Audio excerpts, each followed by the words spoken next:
हाय, खूप दिवसानंतर साडी नेसली आणि माझा बड्डे आहे ना. खास बड्डेचं निमित्त तर ठरलं आमच्या टूरसाठी. पहिल्या दिवशी आम्ही संध्याकाळी माझा बड्डे सेलिब्रेट केला. या रिसॉर्टला बड्डे सेलिब्रेट करण्यासाठी सुद्धा आहे त्यांच्याकडे व्यवस्थित सोय केलेली. पण आम्ही रूममध्येच बड्डे सेलिब्रेट केला, म्हणजे केक कटिंग करून घेतला. म्हणजे थोडक्यात आवरला आम्ही, कारण दुपारी इतकं फिरलो का मग खूप दमलो. मग खूप मोठं काही प्रोग्राम केला नाही आम्ही. रूममध्येच केक कटिंग करून घेतला. आणि निमित्त तर होतं, बड्डे निमित्ताने आम्हाला बाहेर पडता आलं. काहीतरी निमित्त पाहिजे, पण मग तेव्हाच तर आपल्याला फिरता पण येतं. टूरचा दुसरा दिवस आमचा सुरू झाला आणि तो म्हणजे या सुंदर आकर्षित वारली पेंटिंगपासून. या रिसॉर्टला छान असं पेंटिंग केलेले वॉलवरती, वारली पेंटिंग, आणि इतकं सुंदर दिसते का मग चला दुसऱ्या दिवशी एकदम मॉर्निंगला ह्या पेंटिंगपासूनच आपण आपल्या शूटला सुरुवात करू, म्हणून मी इथूनच सुरुवात केली. रिसॉर्ट इतकं सुंदर आहे, आजूबाजूला पूर्ण गार्डन आहे, छान फ्रेश फुलं पानं, आणि स्विमिंग पूल पण आहे.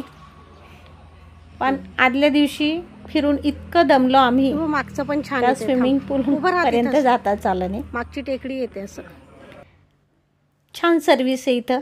तुम्ही आला तर तुम्ही सुद्धा इथं व्यवस्था करू शकतात.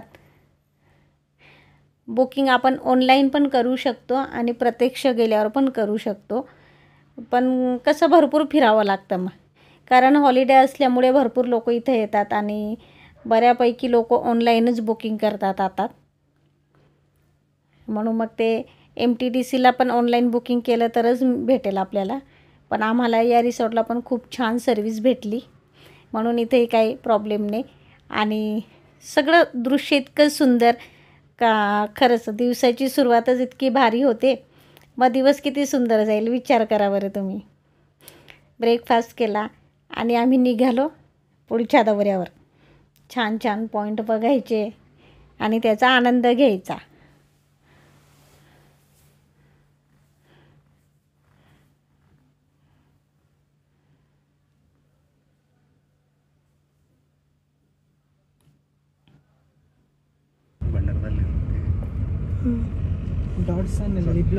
मॉर्निंगला फ्रेश होऊन छान ब्रेकफास्ट करायचा, चहा वगैरे झाला.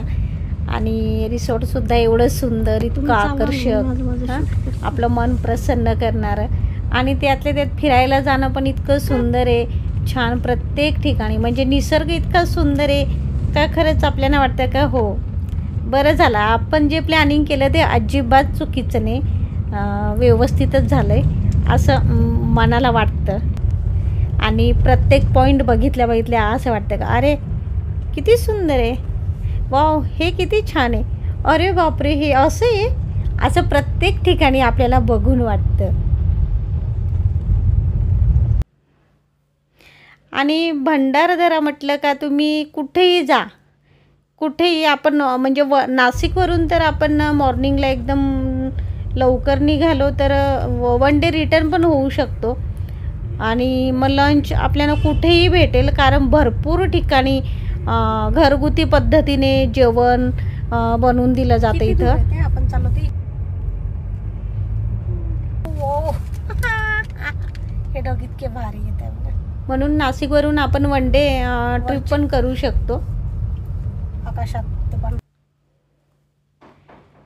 डॅमचं पाणी फुल झालं का पाणी सोडतात. हे बघू आपण कुठं. आता सध्या तर आम्ही आता फरवरीत आलो, किती खडक आहे बच्चू, किती दगड आहे, खडक पूर्ण खडक आहे हा.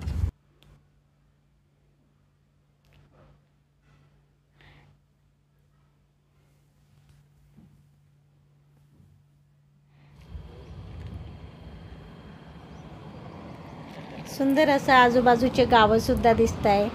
आणि भरपूर म्हणजे या भागामध्ये पाण्याची अजिबातच कमतरता नाही, भरपूर पाणी आहे.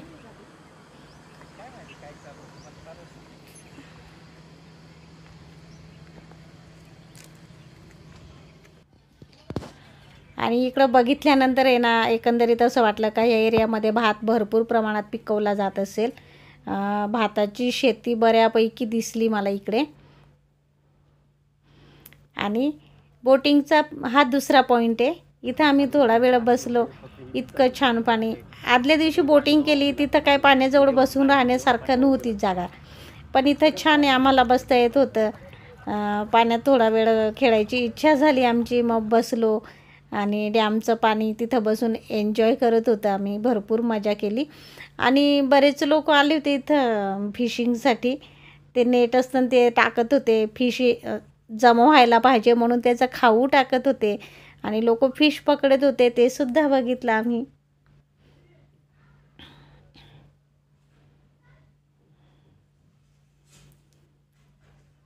आपण इथं पण बोटिंग करू शकतो. लगेच बोटिंगवाले विचारतात आपल्याला तुम्हाला बोटिंग करायची का, तर हे दुसरं ठिकाण आहे बोटिंग करण्यासाठी आपल्याला.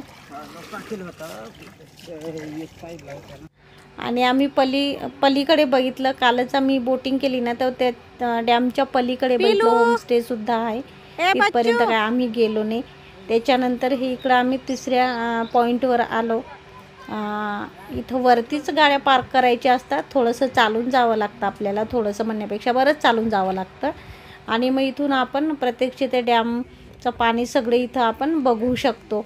आणि बघा ते आपल्याला बघायला जाण्यासाठी सगळं आपल्याला बघता यावं, निसर्गाचा आनंद घेता यावा म्हणून छान ब्रिज पण तयार केलेला आहे. मस्त काय म्हणतात ते सुरक्षित आहे. खूप छान आहे. म्हणजे 2 ब्रिज आहे या ठिकाणी. आणि हा तिसरा पॉईंट आहे. इथं पण आपण बोटिंग करू शकतो. आणि ह्या ठिकाणी घोरपडा देवीचं मंदिर पण आहे.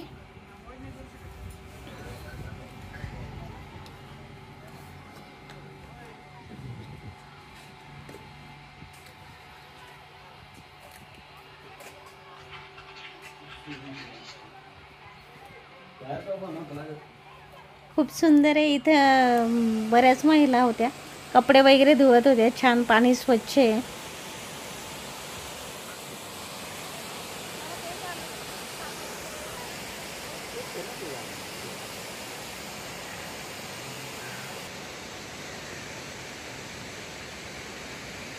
भंडारदऱ्याचा खरा निसर्ग बघायचा, खरा आनंद घ्यायचा निसर्गाचा, तर ऑगस्ट महिन्यात तुम्हाला जमत असेल तर तुम्ही नक्की व्हिजिट करा. हे बघा या ठिकाणी आपण बोटिंग करतो. इतकं सुंदर आहे हे ठिकाण. बापरे, काय सांगू मी तुम्हाला. आजूबाजूने असं टेकडी आहे आणि एकदम खोल आहे ते. आणि तिथं बोटिंग करणं म्हणजे ते दृश्य तर खरं बघण्यासारखंच आहे, पण थोडं भीतीदायक पण आहे. मला थोडी भीती पण वाटत होती ते बघून, म्हणून आम्ही या ठिकाणी बोटिंग करायचं टाळलं. आणि हा दुसरा ब्रिज आहे इथं. या टोकावरून त्या टोकाला जायचं आणि तिथेही भरपूर बघण्यासारखं आहे. आणि ते बोटिंगचं ठिकाण आहे ते या टोकावरून परफेक्ट बघता येतं आपल्याला, छान दिसतं.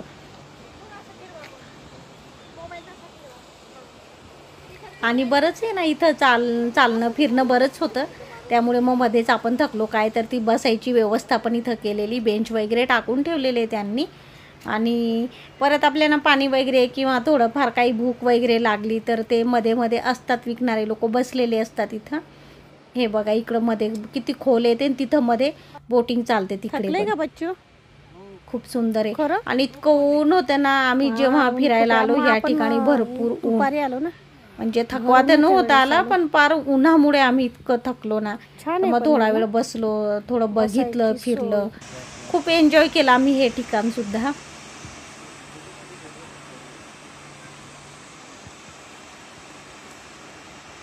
म्हणजे आम्ही आलो ना तरी आम्ही किती तीनच पॉईंट बघितले, 3-4 पॉईंट बघितले. ॲक्च्युली 3च बघितले, कारण एक पॉईंट येतो तो तर म्हणजे ऑगस्ट महिन्यातच खरं बघण्या. आणि रंधा फॉल्स बघा, रंधा फॉल इतकं सुंदर आहे. हे पावसाळ्यात हे दृश्य किती सुंदर दिसत असेल बघा बरं.